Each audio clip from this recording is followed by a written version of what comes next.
remorse for what? You people have done everything in the world to me. Doesn't that give me equal right? I can do anything I want to you people at any time I want to, because that's what you've done to me. If you spit in my face and smack me in the mouth and throw me in solitary confinement for nothing, what do you think's gonna happen when I get out of here? Street life is calling me. Stuck in the game, that's who I'll always be. Street life is calling me. Stuck in the game, that's who I'll always be. Street life is calling me. Stuck in the game, that's who I'll always be. I was born in the hood, a wild seed in the dirt. They ain't giving a risen. Now watch you part of the hood. Go from the dirt, from the sandbox to the jury. Okay, and this is the Jameel Rawls Show, and what we're doing right now is we're just going through a list of presentations we're going to be bringing to the Jameel Rawls Show.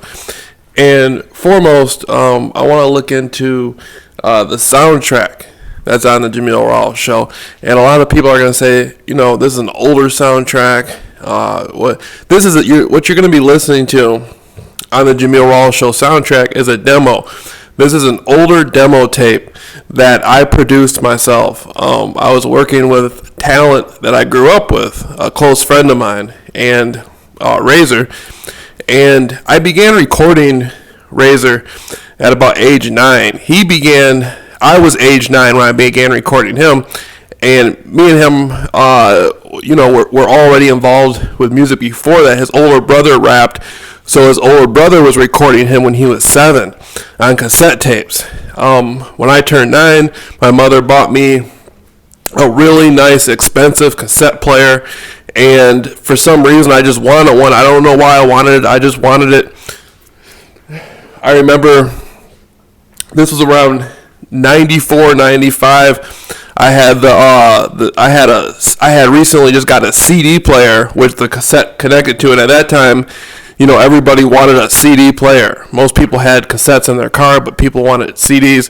So I had an album of Snoop Dogg, Murder Was the Case. And we would sit there and we would just listen to the whole album of Snoop Dogg, Murder Was the Case. We would listen to many other rappers that were around at that time in the early 90s. And then me and Razor began recording. Basically, I had some blank tapes, put a blank tape in to the little cassette recorder. Then in the boom box next to the cassette recorder, I put a CD in, again, of the Snoop Dogg, Murder Was the Case, and used the instrumentals of the rap, used the rap beat for him to rap, and we recorded it, and then we began showing it to people and whatnot. And at that time, I began getting interested, very interested, in Razor's raps. Previous to that, I had watched the movie Juice on VHS. The movie Juice came out around 92, I believe, 91. It's always difficult for me to recall off the top of my head, even though I've seen the movie several times. And I remember seeing Bishop and Juice, and I thought, man, that guy is so cool. Look how he was running from the police and jumping fences and getting away and all this stuff. And these guys would hang out in the arcade room all day. And in the movie Juice, they would hang out in the arcade room all day, right? And I remember at the time, there was an arcade downtown, in the downtown area. And so we would get together and go to the arcade. But I just reminded, the movie was just very interesting to me. It was very interesting to me. And so my first cassette tape was the soundtrack to the movie Juice. So I already had a little background with music, and I was disappointed when I bought the cassette tape of the movie Juice. I thought I was going to hear Bishop rapping on the tape, and it was Too Short and all these other rappers on there, But then I found out Bishop was played by Tupac Shakur, and I didn't know who Tupac Shakur was. And then it was Razor who showed me. Razor had I believe it was an old Thug Life tape. It wasn't old at the time, but a Thug Life tape from Tupac's group. Thug Life was a group that Tupac had with Big Stretch and all those guys. It was like it was very underground compared to Tupac's more mainstream work.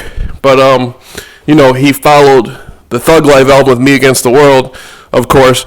But Razor showed me the Thug Life tape, and I'm like, in my mind, I'm like, man, that's the same guy from Juice. That's he raps, and then Razor's older brother was there. There's other people there. They kind of started laughing, like, yeah, he raps, man. He's a rapper, and so that was my introduction into the music industry, was through Razor, and. We just, I just used to listen to him. I just used to listen to him rap and whatnot. He had spent hours doing it. Now, this is an area, when I said we were at the arcade in downtown, that was downtown Muskegon, Michigan. We lived for a short period in an area called Muskegon Heights, Michigan, on the west side. Very small area compared to major cities. If you look at, for guys who grew up in Chicago or Detroit, this is a very small area. Muskegon Heights is not big. And most of the people know each other, right? So we lived in a small area on the west side of Muskegon Heights. And, Razor, my father knew Razor when Razor was a baby, and he knew Razor's family. And so my father put me in, me and Razor started hanging out about age about 2, and then so we were always close. But he always got himself into some stuff. He always got himself into stuff, petty stuff. Petty stuff. By the outside, people would look at him and think he may be,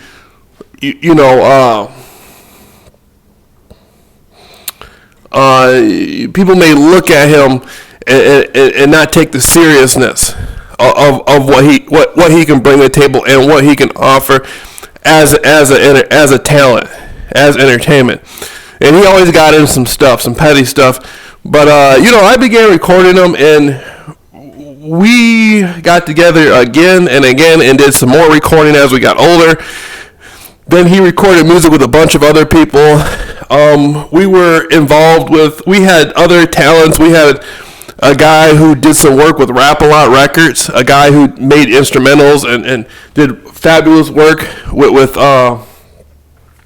record labels on the East Coast, record labels all over the country. And when I started doing Razor's music, I was like, man, this stuff, you got talent, man. Like, this is a demo tape. This isn't something somebody's going to buy out of the store, but you got talent. And I didn't know how to master music. I wasn't a music professional.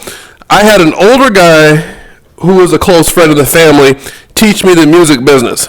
I was concerned about copyrights. And, he taught me about the poor man copyright. A good older friend of mine, a friend of the family, who grew up on more close to the projects of Muskegon Heights. There's an area of Muskegon Heights known as the projects, and this guy has a big family who grew up right next to the projects. They always been there for years. Going back to like before the projects were even there, they were there type of deal. Before the projects were even there, they were living in the area, type of deal. And so he said, man, he pulled me aside one day, and he said, man, you want to get into rap music? And he said, you don't really like rap music, Jameel. You like older music. You listen to Michael Jackson and New Birth and all this stuff, and he said, you're really interested in rap music. I said, yeah. So, and I listen to both music. I listen to older white music as well. Frank Sinatra, the Beach Boys, all that stuff. Then I listen to the older black music.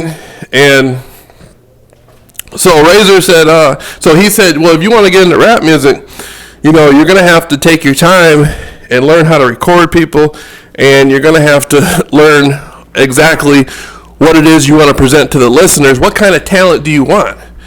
The music industry is changing. Do you want an aggressive talent who presents himself as a gangster? Do you want a more laid back, ladies man type of, what kind of talent do you want? The music industry is changing all the time. And he explained to me all hip hop was basically, slang names, a bunch of goofiness, jumping around with big baggy clothes and all this stuff and wearing clocks on your neck. He said it doesn't look very serious. It doesn't look very serious, but when it comes to the money, it does get very serious. If you can get a good talent, you can end up wealthy. And he explained that to me. And at this time, he was doing shows. The there was a small group in the Muskegon Heights area known as Fistful of Dollars, and they ran a big studio, a group called Fistful of Dollars, and they ran a major studio in the Muskegon Heights area at the time, and I knew all these guys. I used to go over to his house, the friend of the family, other places in the Heights, family members I was related to. I would see these older guys, and sometimes they would be drinking a beer or smoking some weed or something like that. And I was impressionable. I wanted to listen to the music. I wanted to get involved, and a lot of them would try to explain to me how music basically worked, what you got to do. And so then the first thing I learned again was the copyright process. Again, the friend of the family of mine, he taught me about the copyright process. He basically said, you can do a poor man's copyright. Basically, figure out what kind of talent you have, mail an instrument to yourself. When I say instrument, I'm talking about a CD or a tape. Produce the rap on tape or CD, mail it to yourself from yourself. And I looked at him and I was like, huh? Mail myself a letter to myself from myself? I'm thinking, are you feeling okay? And he's like, that's a poor man's copyright. He said, the post office is certified by the post office. You put a United States postal stamp on it. It goes to the mail circulation as long as you don't open it. He told me, he said, don't open it. He said, when you receive it back, don't open it. That's the poor man's copyright. If anybody ever questions you about the legitimacy of your ownership with your material, you can present this in court and say, you know what? I have a copy of a tape or a CD mailed to me from me. It has never been opened, and this is coming from the United States Postal Service. Well, that's a poor man's copyright. Any judge is going to honor the United States Postal Service, as that was my first introduction to the music game. So I said, wow, you don't have to go out and get a lawyer and get professional copyrights. You can do a poor man's copyright and mail it to yourself. I started soaking up everything this guy had to say. Next thing he would explain to me, he would say, well, after you copyright your music and you do everything you want to do, he said, get a timesheet. And I said, what's a timesheet? He said, a timesheet is when you bring your artist into your studio and they sign in at a specific time and they leave at a specific time. And I'm like, really? He's like, yeah. No. The only other talent and the only real musician I ever watched in my life was my grandfather. My grandfather was a very, very good piano player. He began taking lessons when he was younger boy. My grandfather played the piano like no other. He could play Bach, Beethoven, Chopin. I used to listen to him play like Peter and the Wolf and whatnot. And so that was the only music I knew about was piano music, right? I used to watch, growing up, my grandfather used to watch opera sometimes. I used to watch opera and whatnot. So I was more familiar with classical music, honestly. But at this time, I saw the practicality. When he started talking about a timesheet and all this stuff and copyrights, it made me realize that you have to be very serious about recording music. So then myself, you got to dress the part. If you got a rapper and he's dressed up, wearing baggy clothes and whatnot, you got to wear the part. At the time, I was in my late teens. I didn't have any money to go buy a $3,000 suit and a $400 haircut like these executives from Interscope or what, Jimmy Iovine or somebody. I had to play the role. So I used to take this guy to shows and stuff like that, and he would rap, and he always used to attract a lot of attention.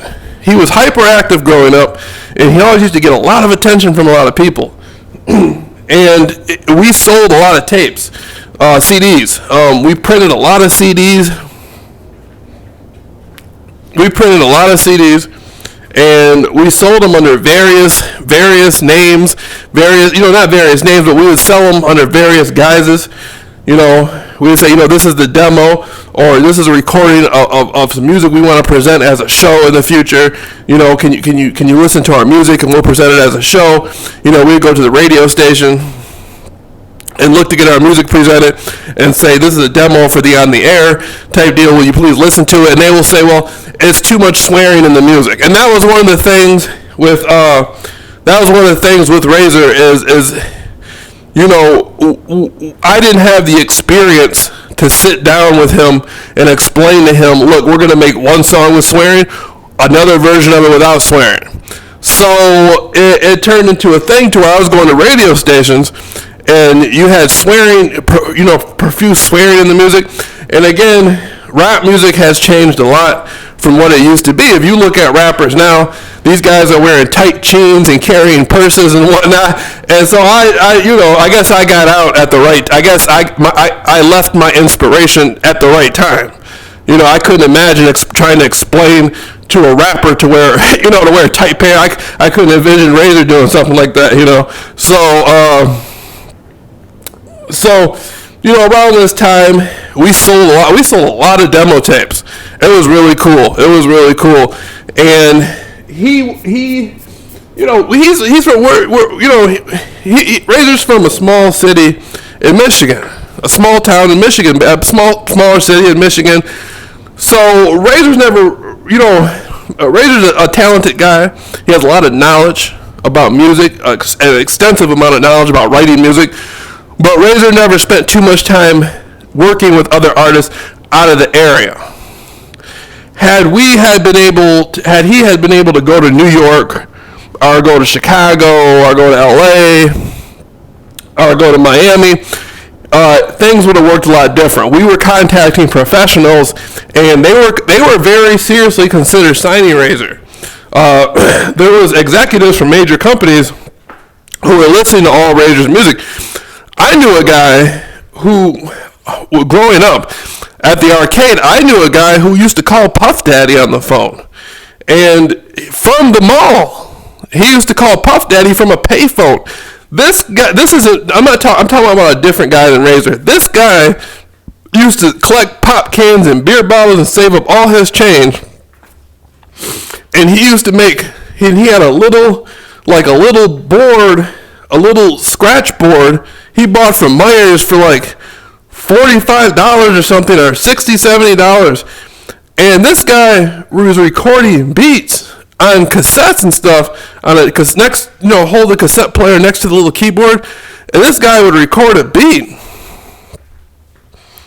And then after he recorded the beat, he would save up all his change and call Puff Daddy and talk to Puff Daddy and play it for Puff Daddy over the phone, and then send demos into Puff Daddy and stuff. He never got a deal. He never got a deal, but this guy was motivated, though. His motivation used to tear me up. How he used to wake up at 5. He boxed. He spent all his time in the arcade. He was about 21 years old. He spent all his time in the arcade. Then he boxed, and on the side, and he hustled money somehow, but he spent all his energy calling a bad boy Puff Daddy and talking about how he wanted a record deal to make music. It really blew me away, the motivation this guy had. It really blew me away.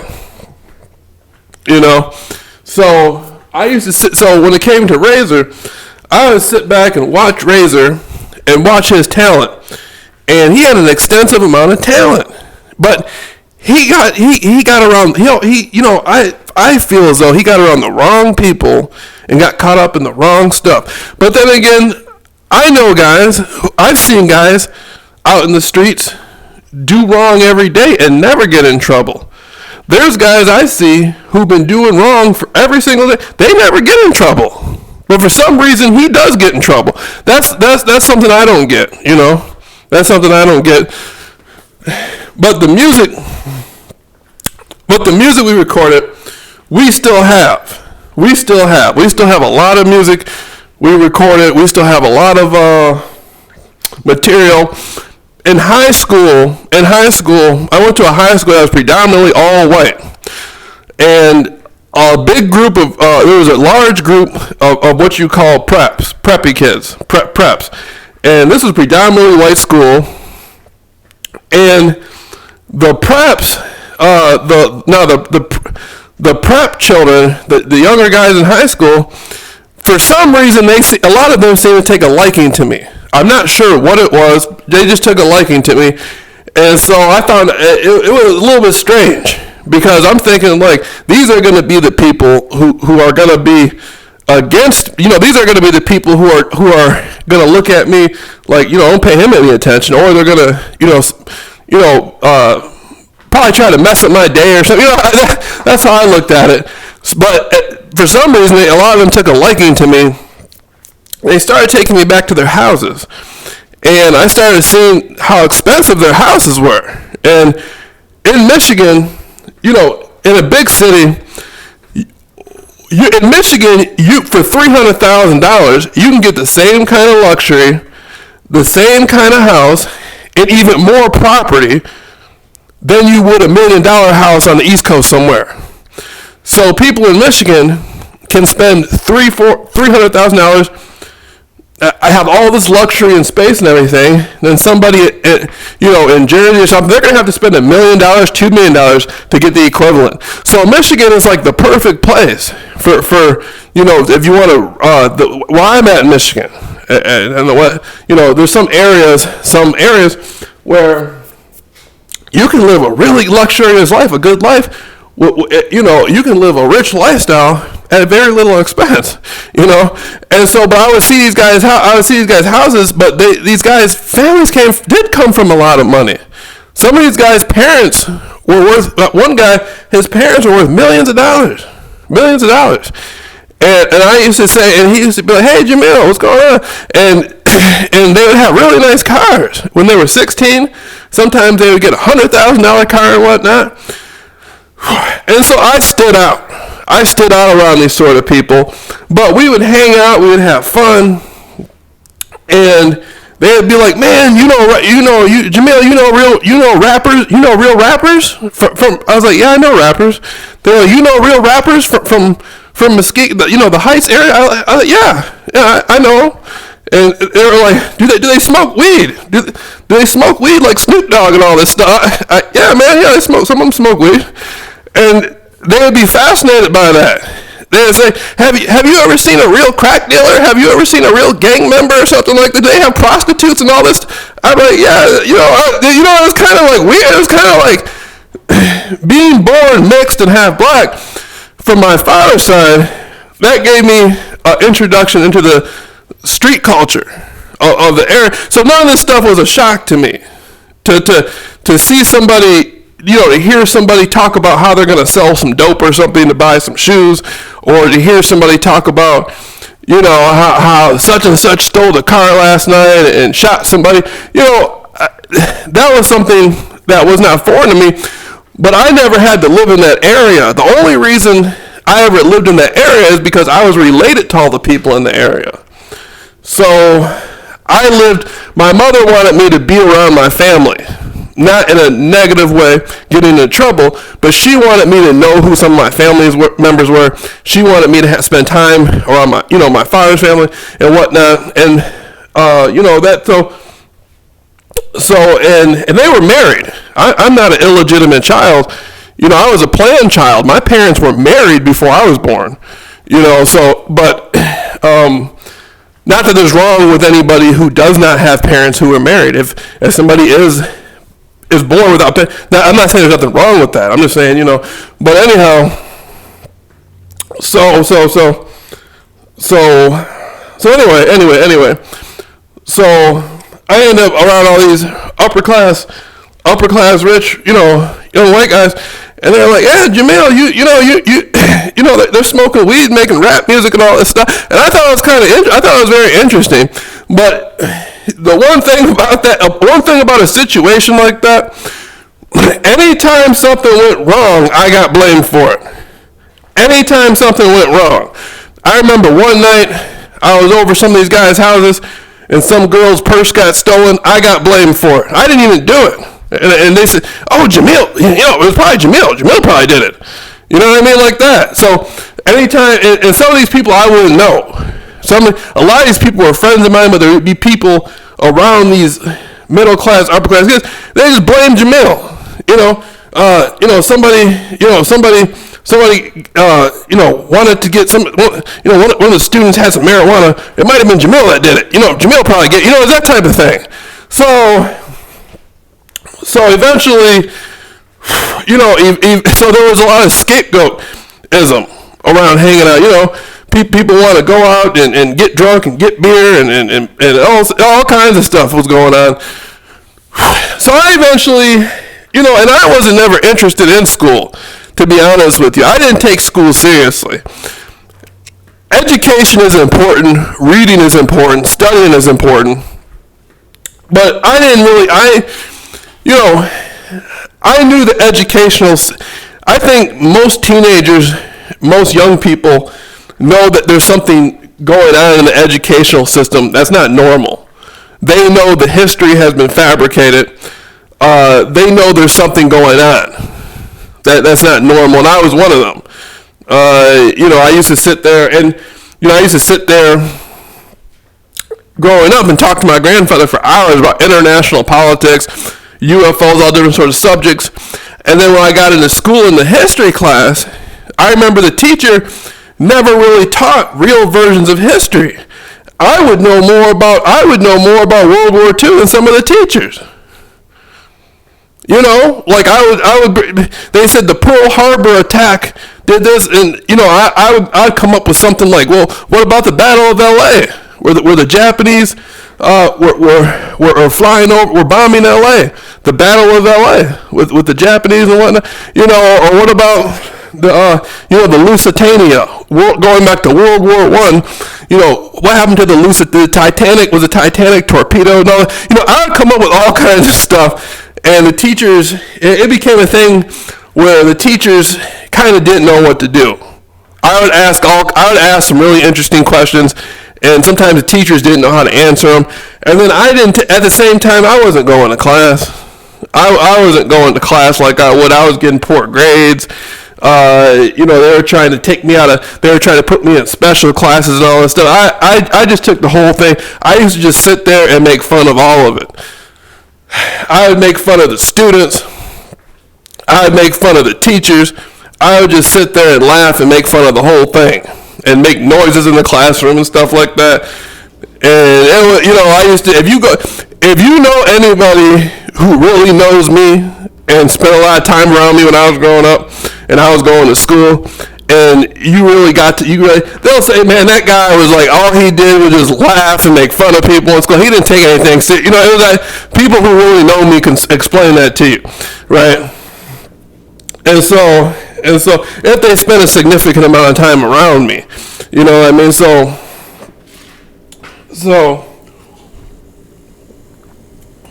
my alternative research became more interesting. Again, growing up, my mother always listened to 1960s music. I love 1960s music. I'll put on some Frankie Valli or some Al Green or whatnot, quick, And the guy who taught, matter of fact, the guy who I was telling you about, a close friend of my family, we call him Bone.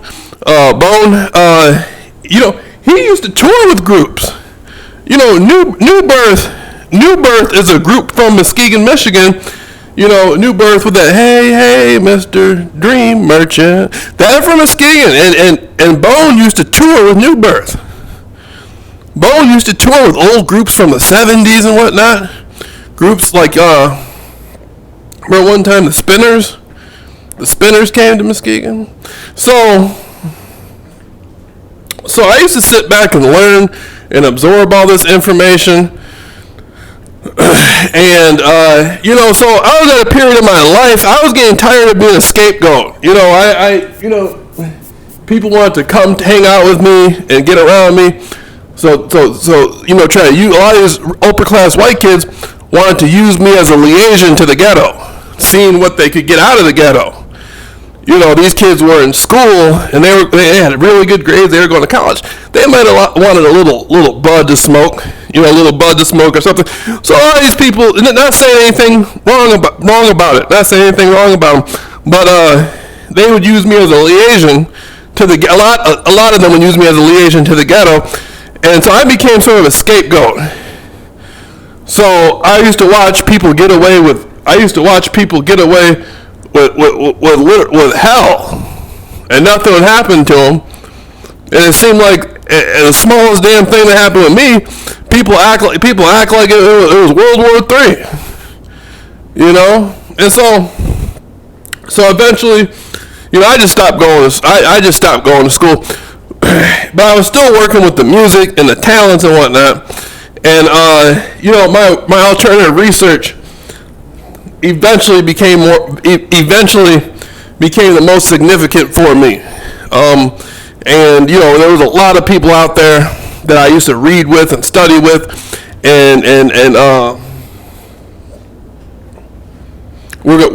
used to sit there and talk to all different sorts of people and learn, like the thing I showed you about the penny, or information about I just come up with stuff. I just come up, I sit back, learn, read, study, talk to people, sit back, learn. That's the way of life. As I got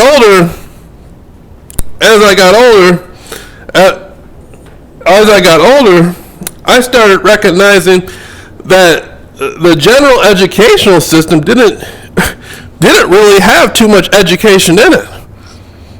I remember a teacher of mine at the time, he told me, he said, even though you're right, he said, I'm going to give it to you. You're right. What were we talking about? We were talking about something about World War I or World War II. I think it's something about World War II. And he said, you're right. He said, Jameel, you're right. But he said, I cannot teach anything outside of the educational curriculum. As a teacher, I can't do it. I'm hired by the state. I can't do it. He said, we all go by a certain he explained it to me. I remember I was sitting in his classroom, and I think he was one of my favorite teachers. At the time, he might have been my favorite teacher. And he said, he said, you asked some really good questions. He said, and I got to hand it to you. You're right. But I can't explain anything. I can't do it. And the Board of Education isn't going to go for it, and I could lose my job. And I said, wait a minute. I went along with it. I said, okay, all right. And I left the classroom. But I'm like, later on, the day, I'm like, wait a minute. You mean a teacher cannot teach their students information, even if it's true and factual, and it's for their intellectual development to better them, because somebody else says they can't? Wow! Now everything's starting to make sense. Now, when I heard that, I said, now things are really starting to make sense around here. You know what I mean? Now things are making sense. This is why, now I see why so many young people aren't interested in school. So anyway, but that was something, that was an interesting era that me and Razor did. And Razor went to so many different schools. Razor was in and out. Razor was in so much trouble growing up. He was in and out of all these different schools and whatnot. Me and Razor lost contact a lot. That was one thing about me and Razor. We would hang out with each other and be with each other like every day for a period. Then we would lose contact. He would get in trouble, end up in juvenile hall or something, and we would just lose contact. But when we got back around each other, I was always interested in him getting into the music, and prospering in his musical career. And his brother rapped. His brother rapped, and so it was easy for him to get back into the music. But so that's the soundtrack that's just a little rundown. That's the soundtrack to the Jameel Rawls show. It's an older demo. In the demo, there's cussing. You can hear the rapper. But I'm going to use this. I'm going to use the soundtrack. I'm going to use it. I'm going to allow it to be the soundtrack for the Jameel Rawls, to some degree, for the Jameel Rawls show. But so a lot of people might ask. Over the years, I've interviewed many different people. Alternative researchers, rappers. A lot of people don't get. I was already producing rap music and working with rap music before I became an alternative researcher. But so, in my website is I have a website that is Metaphysical Consultant, and on the website I do psychic dreaming, psychic downloads, astral travel, astral projection, kundalini work, the Kabbalah, Sufi mysticism, Bedouin mysticism coming out of Islam, Christian mythology, which a lot of people in the research field haven't really got into the aspect I'm going to get into. About how saints and prophets would levitate and do astral travel and fly off into the heavens and whatnot. A lot of the books of the Bible, like Revelation, were written out of dreams and visions. Just like the American Indian would have sweat lodges and heat themselves up and hallucinate and have dreams and visions. Some of the writers of the Bible said the scripture was written off of dreams, dream interpretation. So, that's an aspect, Christian mythology, that I'm going to be breaking down. Kabbalah is a very interesting subject.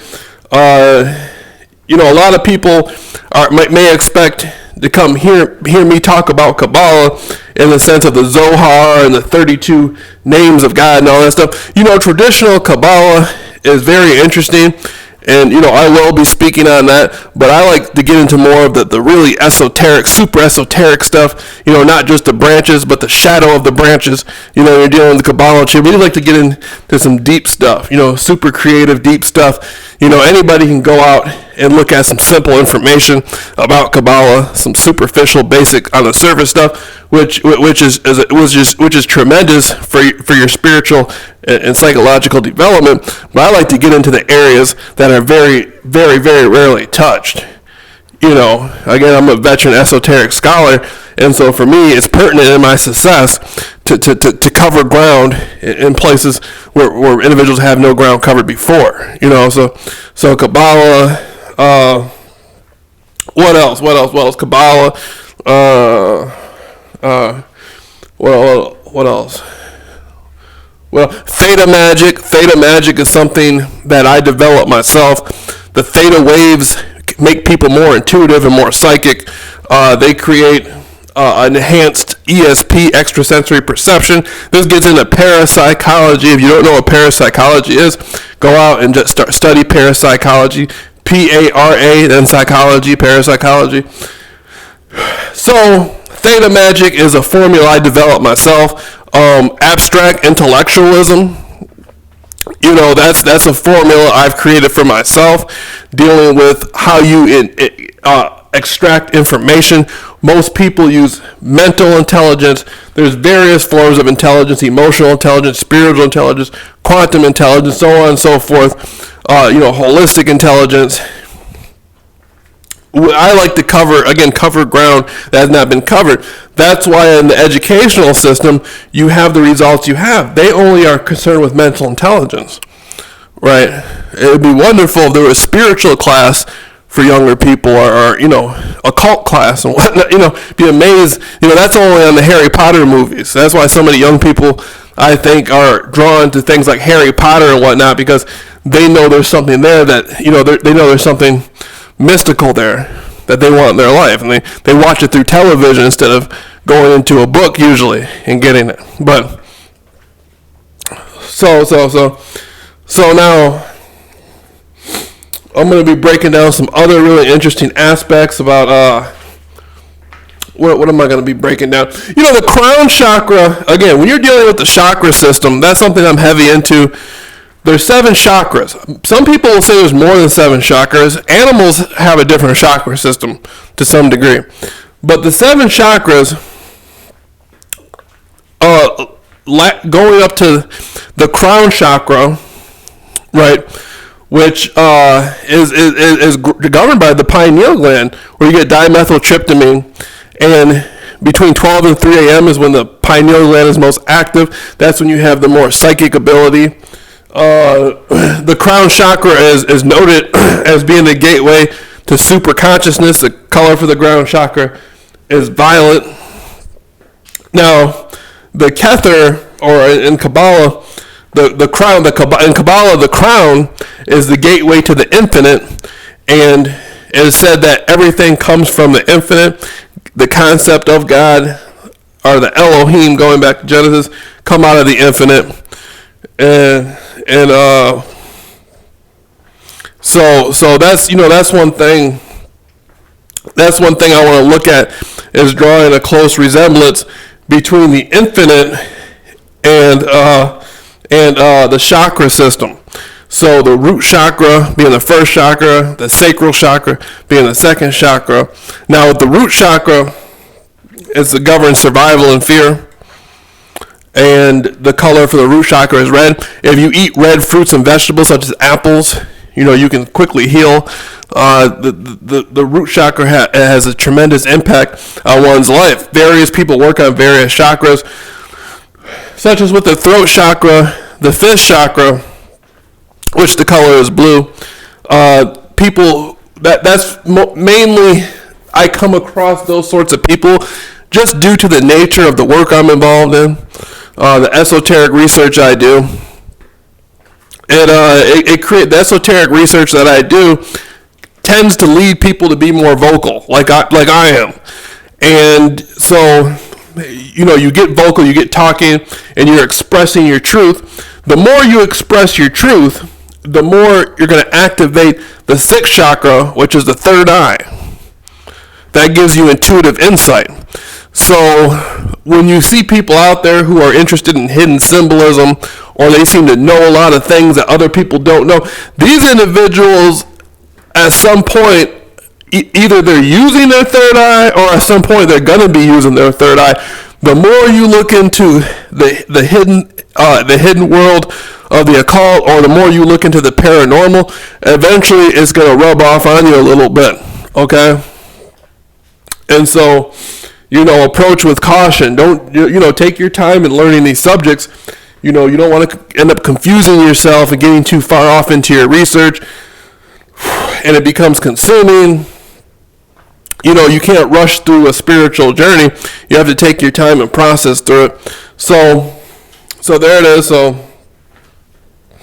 and me myself, I love going to the library and learning and studying and reading and gathering information. And I like older books and older information. I remember I used to sit back and talk to my grandfather. Again, my grandfather, he traveled all over the world, and he used to sit there and explain to me about things. Like, I would ask him questions. I'd say, I'd ask him questions. He'd be explaining World War II to me, and I'd say, "Have you ever seen real Nazis before?" And he'd say, "Yeah." And I'd say, he was like, "I see." He'd sit there and explain to me how he saw real Nazis in Ireland in the early 1950s or something, or the mid-19. I see, really? You saw real Nazis? And he said, "Yeah, they weren't wearing Nazi uniforms, but they were of the age of what Nazis would have been. They were German." He was explaining it to me. I'm like, wow, I thought that was I thought information like that was so fascinating. Now, when you go get books and learn, I encourage people to keep that same sort of mindset. Whatever mindset you had as a child, being interested in this subject, keep that same sort of mindset. Learn to absorb. Be excited about the if you're not excited about the subject, it's not going to do too much for you. It's not going to do too much for you. If you're not excited or passionate about the subject, it's not going to help you. It's not going to help you at all. So I encourage people to be passionate and excited about whatever knowledge, whatever subject they're getting into. Now, okay. We talked about the crown chakra. and Kundalini. Now with the Kabbalah tree, now I want to talk a little bit about. Have you noticed the relate? And I was just looking into Kabbalah and Christmas, about how a Christmas tree can be identified with the Kabbalah tree, and the ornaments on the Kabbalah tree. And you look at the snake, the Kundalini snake and whatnot. Kabbalah is related to the chakra system and the Kundalini, and this gets into Hinduism a little bit. And you got to remember, Jewish mysticism is coming from the Middle East. So, deep esoteric subjects near the Middle East would have gone through these older Jewish mystics. They would have been looking into these other subjects and learning. So Kundalini energy is something that I relate closely to Abraham Maslow's work. Abraham Maslow was a 1960s psychologist, and Abraham Maslow came out with the peak experience and the plateau experience, which is like a near peak experience. And the peak experience is super consciousness, what in Kabbalah you would describe as the infinite experience, the crown in Kabbalah, the crown chakra and the chakra work. And through Kundalini, you experience these explosions, these peak experiences, right? Like Abraham Maslow talked about these peak experiences, and he has some really interesting psychological input in the 60s, where Abraham Maslow would set up these little group meetings. He would have people argue with each other. If I didn't like you and you didn't like me, instead of walking around animosity, let's get together. Let's get together in a little meeting and both just yell at each other for 20 minutes and talk about, and sometimes they'd grab each other and push each other. The intention was not to hurt anybody or to hurt anybody's feelings. And the intention was to get together and just release this anger, release this hostility. And if you couldn't do it with the person that you were having the issue with, you might do it with somebody who reminded you of the person. So a group therapy. So Kundalini work, Kabbalah, the chakra system. I look at this for being practical measures in practical life. Studying the self. Like when you get into creative magic, the four magics of the Kabbalah, when you get into the area of creative magic, there's curative magic, preventive magic. You have all different forms of magic, but the area of creative magic, dealing with the golem and being a builder, creating people, creating men, building men. That's what I'm really deeply looking at with Kabbalah, and we get into the area of desires. Desire. Whatever your desire is going to be, what you're going to become. What is your desire? What's your drive? What pushes you? Jewish mysticism. This may be why, some of the really good psychologists that are around are Jewish, because they may have a deeper comprehension of the psyche of an individual based on mysticism. That may very well be.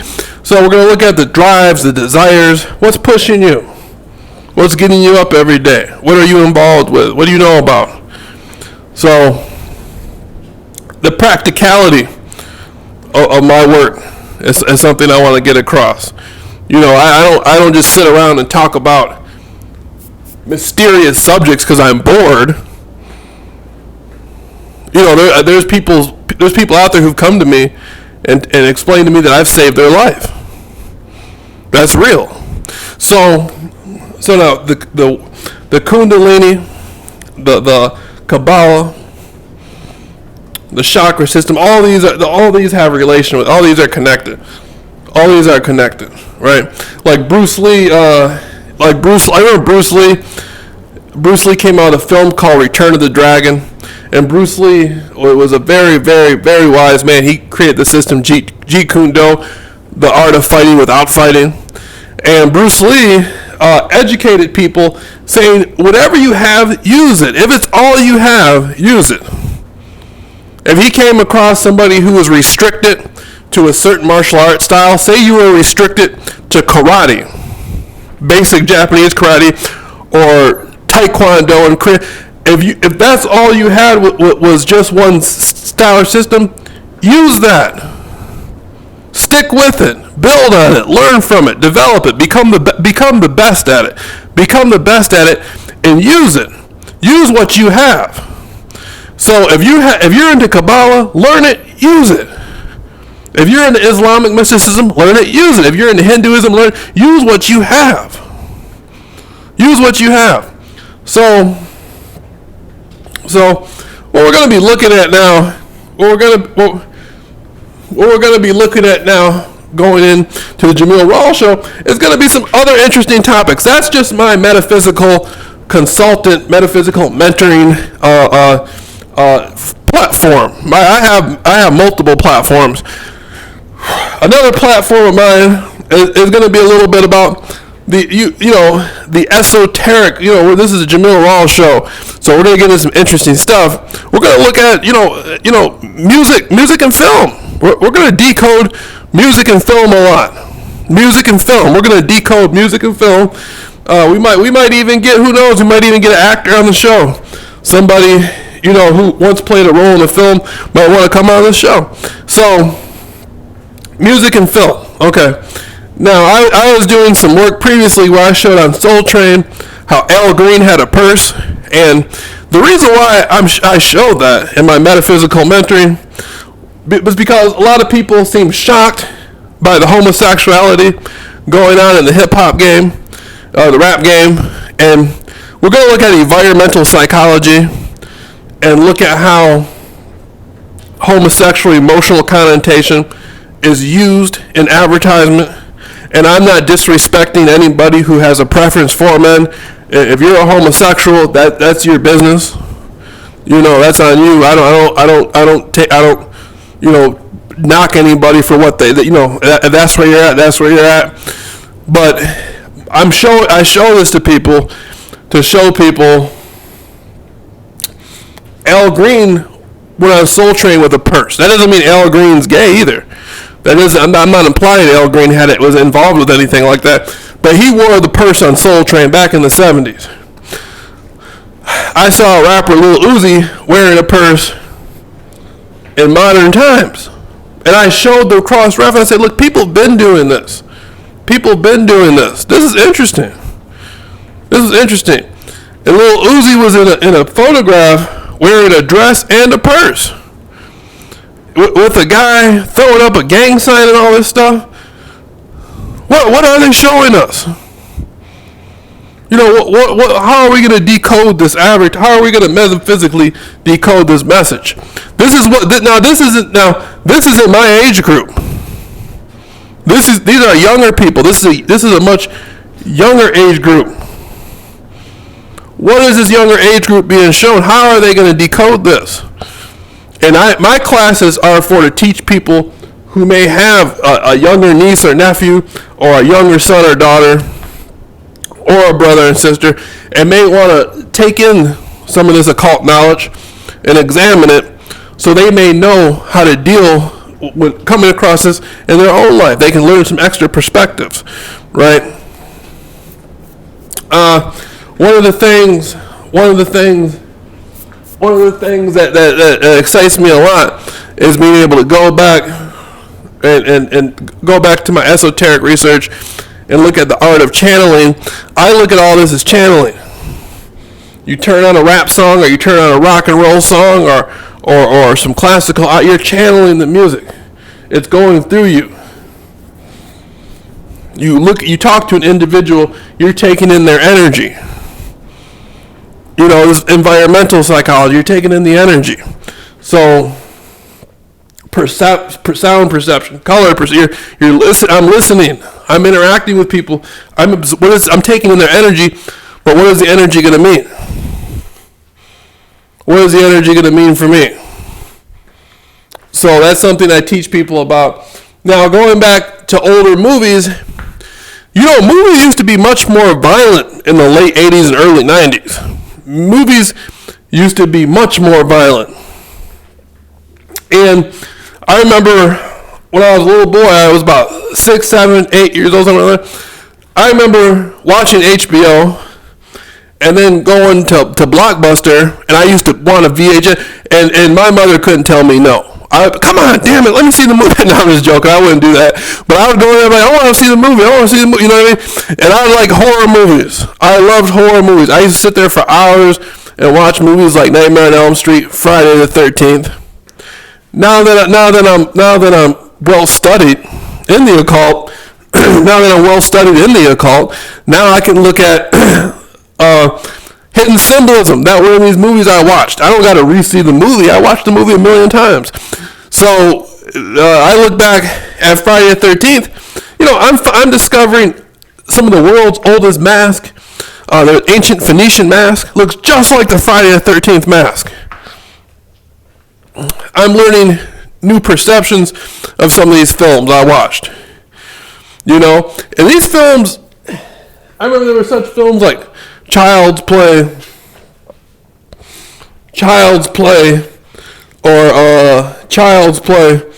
or Pet Cemetery, or one of my favorite films came out by Full Moon Entertainment, Puppet Master. Puppet Master was one of my favorite films. In Puppet Master, they had a man named Andre Toulon who was the Puppet Master, and he was hiding from the Nazis. And the Puppet Master was using Egyptian magic to animate his puppets, and bring his puppets back to life. And you will see throughout the series, these puppets would go and get the pineal gland. You had puppets like Torch and Pinhead, and all these little puppets. And in the second one, Andre Toulon comes back he turns himself into a puppet and whatnot, but they were after the pineal gland. The little puppets were getting the pineal gland and taking the pineal gland, which was considered by the ancient Egyptians as being the seat of the soul, and they were using it to keep the puppets alive and animate people, using the lush, the vital force, the kundalini, the chi, the ki, the prana. As we were talking about Bruce Lee talked often about the chi energy, the breath, the aura, and that's what these puppets were doing in this film, using the aura, the chi, the prana, like I say in Hindu, that vital force. So I go back to older movies that I watched growing up, and I'm like, wait a minute, I get this. So they're referencing ancient Egyptian magic, and they're using the pineal gland? Oh, I get where they were coming from. Now I get it. As a little boy, I didn't know anything about any of that. But after years of esoteric research, now I get it. So we're going to go back and decode some of these films. We're going to go back and look at some of these films. We're going to go back and look at some of these films and decode some of these films. We're going to listen to music, decode music.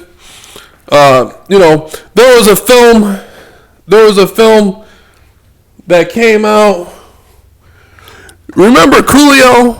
He did a music video out of a film called Dangerous Minds. Remember that film from the early 90s and Dangerous Minds? And in the movie Dangerous Minds, the teacher was breaking down music to the students, and she broke down a song by the Byrds called Hey Mr. Tambourine Man. And in the film, she was breaking down how the song was about a drug deal. How the Byrds in their song were saying, hey Mr. Tambourine Man, please come play a song for me. And it was about, it was a subliminal message of a drug deal in the song. At the time I was watching the film, growing up, I heard that, I seen that, I always remembered that. And as I got older, I started to see how people would play records backwards. How people would play records backwards. There was hidden messages, and like the Beatles, people always say, there's hidden messages in the Beatles album if you play it backwards. There's hidden messages in the music. You know, if you change a music, you change a culture, you change a population. You know, there's one guy. Matter of fact, there was some sort of agent on YouTube who was explaining how he helped end communism out of rock and roll music. An American agent was explaining how he hired all sorts of rock and roll bands to come into the Soviet Union and play as much rock and roll music as they could to change the vibration, to change the mindset of the people. And then you saw Soviet soldiers out there doing crowd surfing. I was listening to him, and he had footage. He was showing a Soviet soldier crowd surfing. And he explained how music ended communism. And I was like, that's fascinating. Music did that? People need to pay more close attention to music. That's something the Jameel Rawls show is about to cover soon. And so, music deals with frequency. It deals with brainwaves. It deals with energy states, electromagnetic energy. And what's in the music, the words, the codes, whatnot. So, and at the time when I going back to my, the demo tapes me and Razor did, at the time, I knew some of this stuff.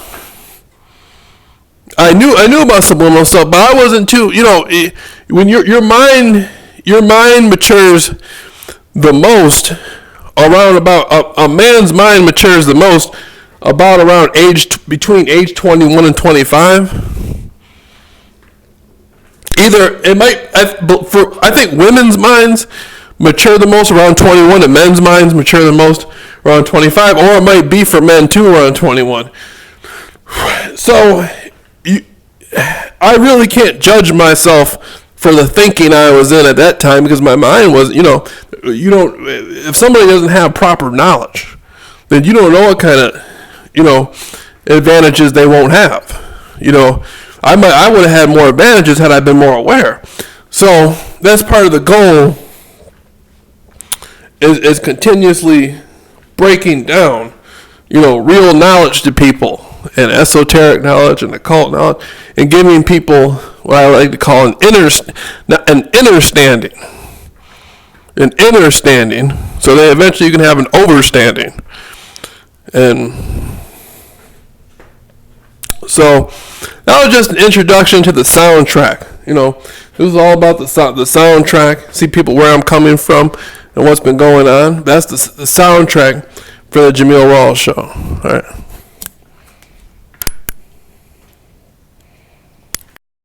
Remorseful what? You people have done everything in the world to me. Doesn't that give me equal right? I can do anything I want to you people at any time I want to, because that's what you've done to me. If you spit in my face and smack me in the mouth and throw me in solitary confinement for nothing, what do you think's gonna happen when I get out of here? Street life is calling me. Stuck in the game, that's who I'll always be. Street life is calling me.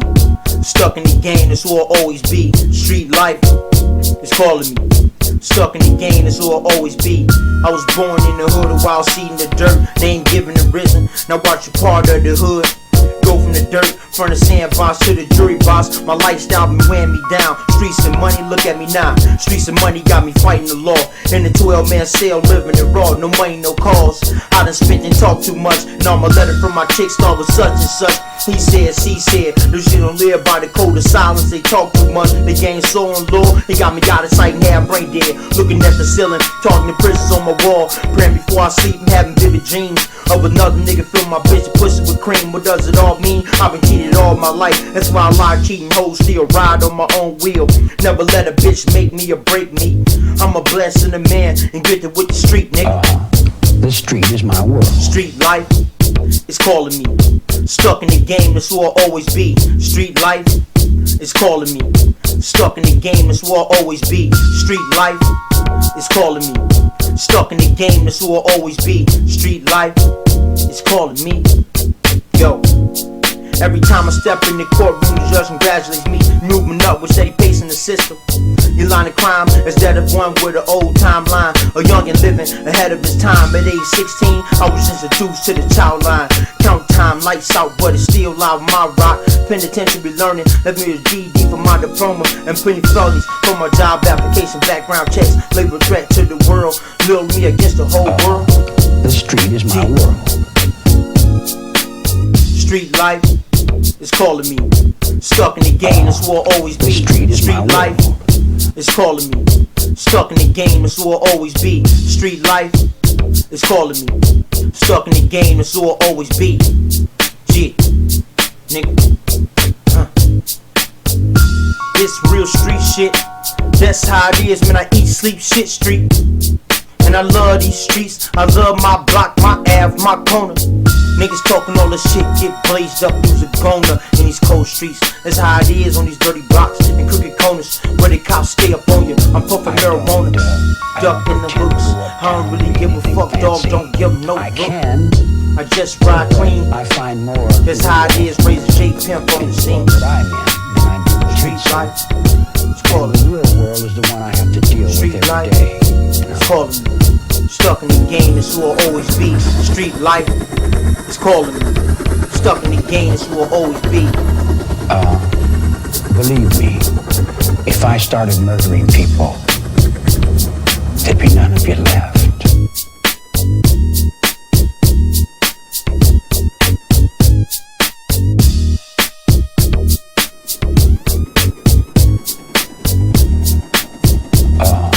The street is my world. I don't pretend to go uptown and be anything fancy. I can, but I find more real in the world that I'm in than I do the tinsel